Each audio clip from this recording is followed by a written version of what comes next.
Hey guys, welcome back to another video. And in this video, it's finally time to start our celery seeds.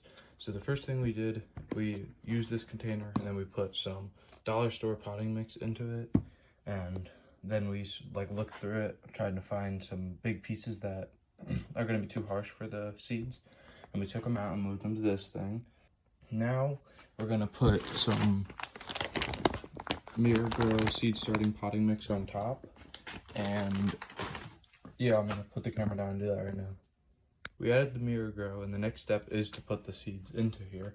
This soil is very light, so it's gonna be perfect for them to start off.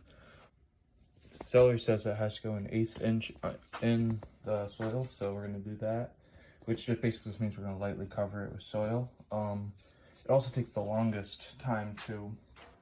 It's like one of the longest things we're growing this year, so it needs all this extra time, which is why we're starting literally in February. So yeah, let's put the seeds in and I'll see you guys in a sec. So we just got all the seeds in, and I don't think you can see them. They're really hard to see. I couldn't even see them when I was putting them in. I didn't use up the whole thing. I used up most of it though. Not really. I used up like half. So now it's time to lightly cover it with a little bit more of the Miragrow stuff, and then yeah, I'll see you in a sec. We covered the seeds with a little bit of dirt, and now it's time to water this gently and put it in a sunny area that's warm enough that's not gonna like freeze and get too cold. So yeah, I'm gonna probably do that off camera. If you like this video, please like and subscribe, and I'll see you in the next video.